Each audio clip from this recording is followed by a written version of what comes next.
Hey guys, it's Drew again. Let me ask you a question.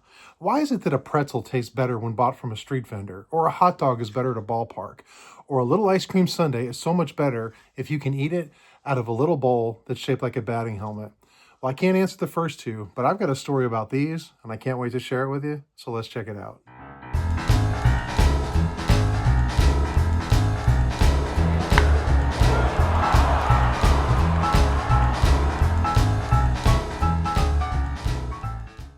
Now, we've all seen these before. In fact, they're still popular. They've been around for decades. It's just a little, novelty gift. And, you would get a little ice cream sundae at it and you eat out of it. And it was just kind of fun for kids. And, now you can still go to stadiums and get bowls of nachos out of bigger ones or whatever. But, but the thing about these that are kind of neat is kind of picture back. So let's say if you're of a certain age, let's say, I don't know, you were born probably before 1990. Sorry, everybody else.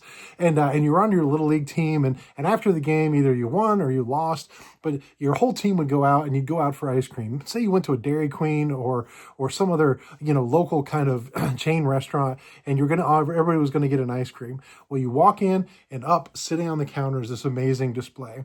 This display talks about how you can get an ice cream sundae, which was nothing more than a little soft serve, a little syrup, maybe some nuts and a cherry, but you could get it in your favorite team's little helmet.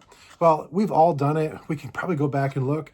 And it's not that I want to talk about the helmets as much because honestly, it's really a cheap plastic little novelty gift and they're kind of fun, but it'd be cool if you could get your own team. But what I want to talk about is something that I was able to find last week when I was at an auction. Now, this was not a sports auction. In fact, this is another one of those auctions I go to with my wife that we talked about from time to time.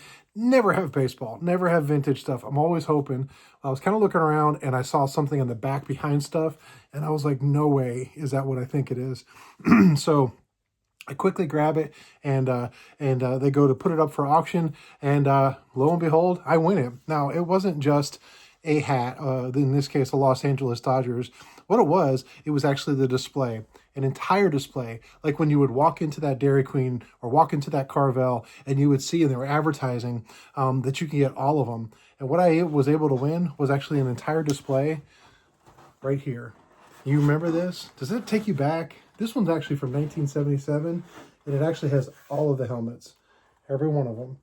Now, when I won this, the auctioneer said, just so you know, there's two missing. And if you look down at the bottom, now this one is where I just pulled the Dodger one from, but there's two empty spots down here. He said, sorry, when we got this out of a house, it was missing two, but it's almost complete. So when he announced that actually kept the price pretty low. But then after I won it, I started thinking, because it's dated 1977, and I started thinking, well, there should have been an odd amount of teams because in 1977, that was an expansion year for the American League. Both the Mariners and the Blue Jays had added, and both of those hats are on here. But that made 14 in the AL and 12 in the NL. And I started thinking about it. Now, when I got this, they were also not in any kind of order. They were just all stuck in there. So as I started looking, the other thing I noticed was there was two Cincinnati Reds hats. And I realized exactly what it was. The reason is if you look up at the top, there's a spot for the world champion. And I put a Cincinnati Reds because there's two. The other one over there, okay? And so what this is the way it was designed, and I'll kind of do a close-up as I talk about it. But the way it was designed was, this was something that in the store, when you would walk in, they would shift the hats around to show you the standings. So if you look over here, it says AL East, then it's got the AL West, then shifting on the other side, the NL East, and finally the NL West. And just like in Wrigley Field, where they changed the flags out in center field to show the standings of who's in first, second, third, and so on, they would do this in the restaurants and they would shift it around.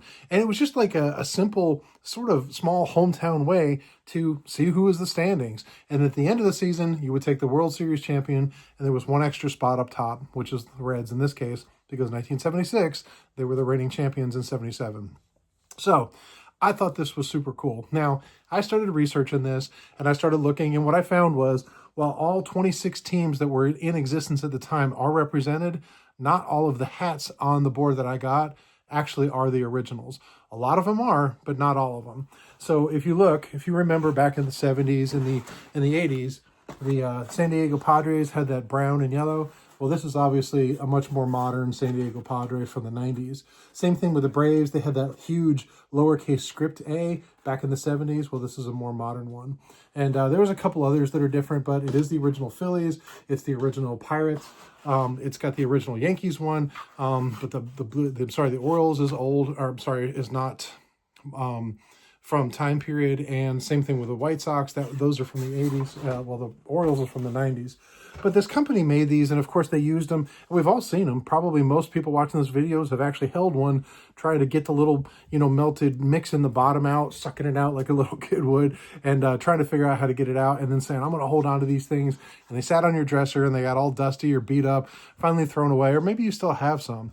But the really neat thing about this is this was complete. So is it worth anything? Well, kind of, not a ton. And it's not really about the value. I definitely got a deal on it because when the auctioneer announced that it wasn't complete, I was the only bidder. So I got it at the original starting bid, which I was happy.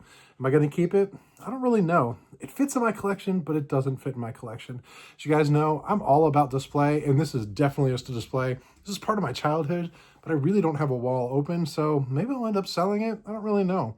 But it doesn't really matter what I end up doing it. It's a cool story. It's definitely a reminder. And I'm sure as a lot of you guys were watching this, you went right back where you were standing there with your little uniform on, hoping that you were going to get, whatever team that you wanted, collecting the little hats and having just a little walk down memory lane, just like I did when I first saw it in the auction. Anyway, let me know what you think about it. Do you remember buying these things? Did you ever have a complete set? What was your favorite team? Who did you get? Or did you get a helmet that you were like, I hate this team, but you ended up having the ice cream anyway? Tell me your experiences with the little hats that you would get an ice cream sundae. Did you ever see this little display when you went into the stores? I just thought it was a neat piece, and I wanted to share it with you. So, appreciate it as always, and until next time, you guys be good.